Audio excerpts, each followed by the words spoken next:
Active and passive voice हम सीख रहे हैं। इससे पहले लेक्चर में हमने मुकम्मल तरीका सीखा था एक्टिव से पैसिव बनाने का। वो यहाँ हमने नहीं लिखा क्योंकि वो हमें याद है, हम उसको रिपीट कर लेंगे जब हम मुकम्मल जुमले बनाएंगे। जैसा कि मैंने उसमें एक चीज़ बताई थी कि सिर्फ एक तब्दीली होती है, जो मर्जी टेंस बदल जाए, बाकी 4 स्टेप वही रहेंगे। पहला स्टेप था ऑब्जेक्ट को सब्जेक्ट बनाएं। सेकंड स्टेप था हेल्पिंग वर्ब, ये हेल्पिंग वर्ब आर टेंस का बदलेगा। तीसरा था वर्ब की थर्ड फॉर्म, वो वही आएगी आर टेंस में। चौथा बाय का इस्तेमाल, और पांचवा सब्जेक्ट को ऑब्जेक्ट बनाएं। तो जो दूसरा नंबर था हेल्पिंग वर्ब, वो तब्दीली होगी। तो हमने आर टेंस में हेल्पिंग वर्ब सीखनी है कि इसके हेल्पिंग वर्ब क्या है, पैसिव वॉइस की। तो आज हम 2 टेंस करेंगे, एक है प्रेजेंट कंटिन्यूस और एक है present perfect.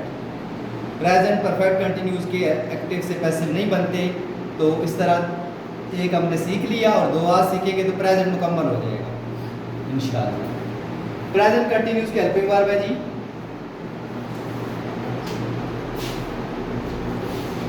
Is, am, are plus being, BEING, यानी is being, am being, are being. एक बीन है और एक बीइंग है, इसमें फ़र्क याद रखना है। तो ये हेल्पिंग वर्ब किसके हैं, पैसिव वॉइस के। मैंने लिखा नहीं है, लेकिन अभी हमें सेंस क्लियर है कि एक्टिव वॉइस के हेल्पिंग वर्ब तो हमने पहले सीख लिए थे। तो एक्टिव वॉइस में प्रेजेंट कंटिन्यूस के हेल्पिंग वर्ब थे इज, एम, आर, याद है, यही थे ना। अब क्या मतलब हुआ कि उन वही होंगे तीनों, लेकिन उनके साथ BEING का इजाफा हो जाएगा, क्योंकि इस टेंस में ऊपर ING का इजाफा होता है, ड्रिंकिंग, प्लेइंग। अब नीचे तो ING का इजाफा नहीं हो सकता, क्योंकि नीचे तो थर्ड फॉर्म आनी है। तो वो जो ING है वो इधर आ जाएगा, बीइंग बन जाएगा। ठीक है, ये बात क्लियर हो गई। दूसरी चीज़ देख लें, प्रेजेंट परफेक्ट टेंस अगला इससे, और इसके एक्टिव वॉइस जो हम टेंस सीखते हैं उसके हेल्पिंग वर्ब क्या है, हैज़ और हैव, और यहाँ पे हो जाएंगे हैज़ बीन और हैव बीन, जो कि एक्टिव में प्रेजेंट परफेक्ट कंटिन्यूस के हैं, लेकिन पैसिव में ये प्रेजेंट परफेक्ट को मिल जाएंगे। हैज़, हैव के साथ बीन आ जाएगा, और यहाँ इज, एम, आर के साथ बीइंग आ जाएगा। बस ये चीज़ें हमें याद रखनी है कि एक्टिव की हेल्पिंग वर्ब क्या है, पैसिव की हेल्पिंग वर्ब क्या है। जब ये याद हो जाएगा, तरीका आपको आता है, तो मुश्किल ही नहीं रहेगी कोई भी जुमले बनाने में। अब हम पहला जुमला बनाते हैं, यू आर मेकिंग मिस्टेक्स। पहले तो हम चूँकि 2 टेंस सीख रहे हैं, तो पहले हम ये सोचेंगे और इसके हेल्पिंग वर्ब से अंदाज़ा लगाएंगे कि ये प्रेजेंट कंटिन्यूस टेंस है या प्रेजेंट परफेक्ट है। कंटिन्यूस टेंस है क्योंकि इसमें हेल्पिंग वर्ब है इज, एम, आर और ING का इजाफा है, तो ये प्रेजेंट कंटिन्यूस है। प्रेजेंट कंटिन्यूस के हेल्पिंग वर्ब पैसिव में आके यही इज, एम, आर और बीइंग आ जाता है साथ। तो अगर हम स्टेप वाइज करते जाएंगे तो कोई मुश्किल आपको नहीं आएगी। स्टेप पहला, ऑब्जेक्ट को subject. You are making mistake, इसमें ऑब्जेक्ट क्या है, मिस्टेक्स। ये ऑब्जेक्ट है जो कि नीचे पैसिव में आ गई। ए से मुराद एक्टिव, P से मुराद पैसिव।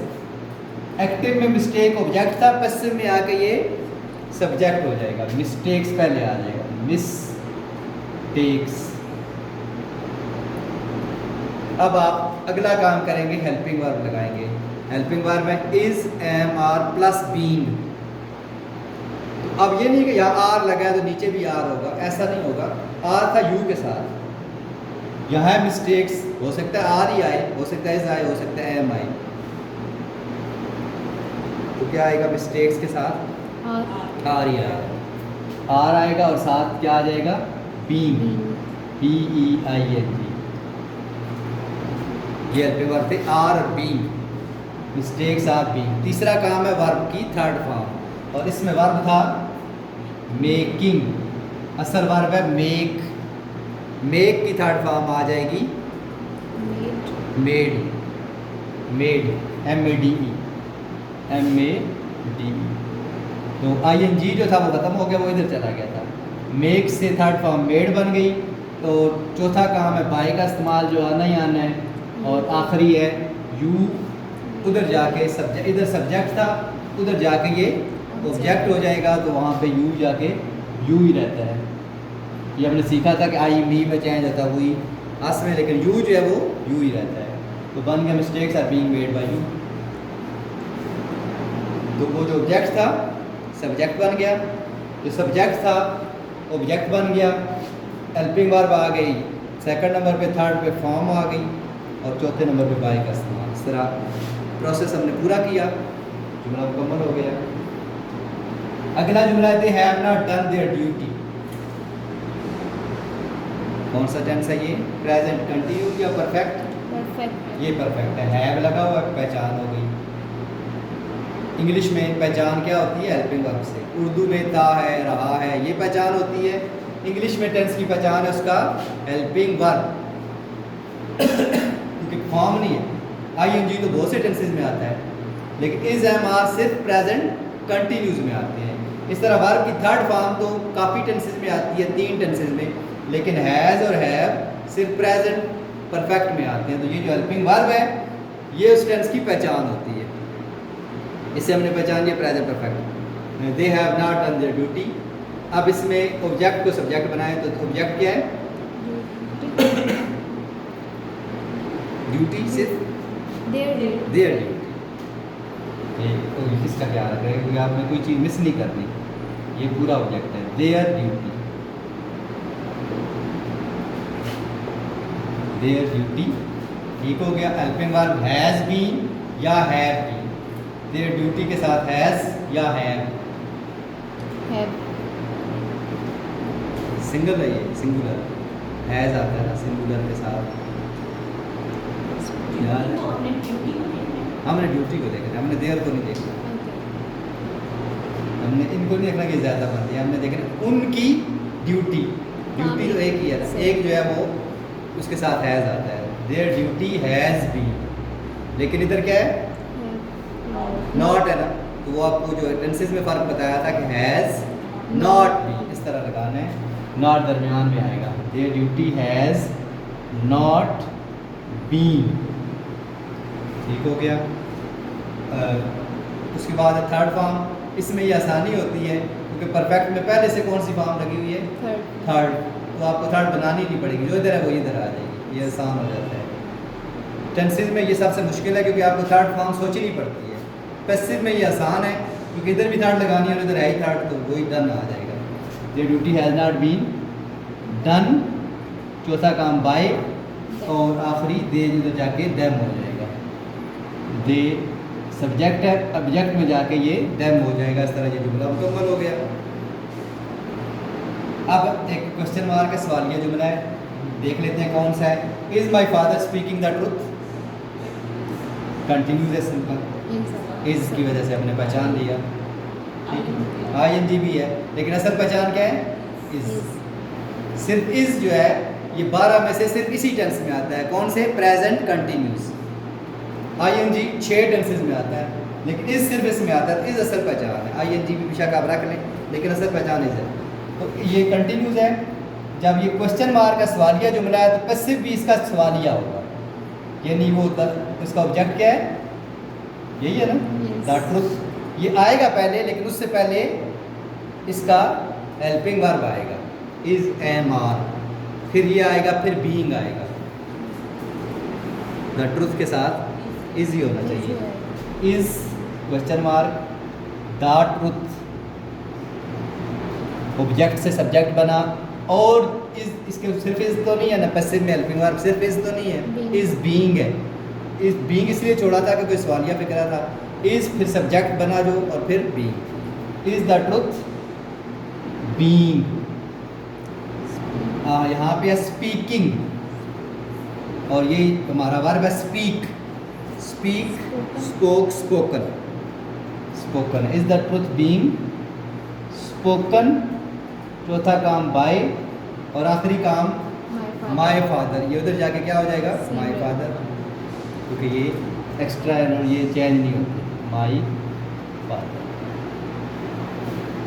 और आखिरी जुमला ये हु जब लग जाए ये डिफरेंट होता है सबसे, किसी भी टेंस में। Who has destroyed our plan? हमारा प्लान किसने तबाह किया? ये मैंने वो आज इसीलिए लिखा, उस दिन मैंने शायद वैन या वेयर वाला लिखा था। वैन आए या वेयर आए या विच आए या व्हाट आए, तो वो जो होगा नीचे भी वही आ जाएगा। ऊपर वैन है तो नीचे भी वैन, ऊपर वेयर है नीचे भी वेयर। एक्टिव में वेयर है, पैसिव में भी वेयर।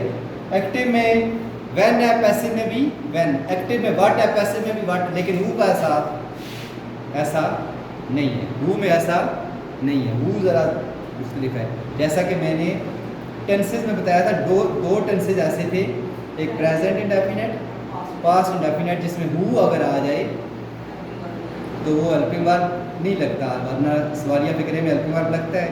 वो दो ही थे, लेकिन यहाँ पे हु सारे टेंसेज जिस मर्जी में आ जाए, ये मुख्तलिफ है। और हु की जगह आप हु नहीं लगाते, ये चेंज हो जाता है हु बाय होम में। इसमें बाय WHOM, जिस टेंस में हु आए पैसिव में बाय होम हो जाएगा। वो कौन था और ये किसके जरिए? बाय होम, हु की जगह। ये समझ आ गई बात? सिर्फ हु नहीं है यहाँ पर। यहाँ क्या होगा? By whom. क्योंकि इसलिए ये फ़र्क है, क्योंकि हु जब आता है ना तो उसमें का मतलब है कि सब्जेक्ट नहीं होता उसमें, ऐसा ही है ना, इसीलिए ये फ़र्क करता है ना। वरना वेयर आए तो सब्जेक्ट होगा, वैन आए तो सब्जेक्ट तो होगा। हु जब आता है तो उसमें तो सब्जेक्ट पूछ रहे हैं। वो जो सब्जेक्ट आखिर में जाना था, जो सब्जेक्ट आखिर में जाना था, उससे पहले बाय लगना था। चौथा काम बाय, पांचवा सब्जेक्ट, ये दो इसमें नहीं होंगे आखिर में, बाय और आखिर में। इसीलिए वो बाय वो वाला चौथे नंबर वाला ही आया शुरू में। और जो ऑब्जेक्ट की सब्जेक्ट बनना था आखिर में, वो ये है बाय होम। बाकी मुकम्मल होगा, आखिरी दो काम नहीं होंगे, बाय होम। अब क्या बनेगा आपके ख्याल में? हेल्पिंग वर्ब तो आएगा, इसका ऑब्जेक्ट तो है ना जिसको सब्जेक्ट बनना है, वो है क्या है? Our plan. अवर प्लान ये ऑब्जेक्ट है, इसमें सब्जेक्ट बनना है, ये बनेगा। अवर प्लान शुरू में आएगा, उससे पहले हैज़ या has. By whom has our plan, और फिर क्या आएगा? बीन। हैज़ और बीन आना था ना। By whom has our plan been, और डिस्क्राइब थर्ड फॉर्म लगी हुई है, ये नीचे वही आ जाएगा और यहीं पे मुकम्मल हो जाएगा। थर्ड फॉर्म पे ये जुमला मुकम्मल हो जाएगा। बाय और वो मैंने आखिरी जो बताया था वो नहीं होंगे, वो बाय होम शुरू में आ गया। By whom has our plan been destroyed. हमारा प्लान किसके ज़रिए तबाह हुआ? तो इसके साथ ही हमारे ये प्रेजेंट के टेंसेस मुकम्मल हो गए। अगर हम 5 तरीके याद रखें और हेल्पिंग वर्ब याद रखें तो इंशाल्लाह बहुत आसान चीज़ रहेगी।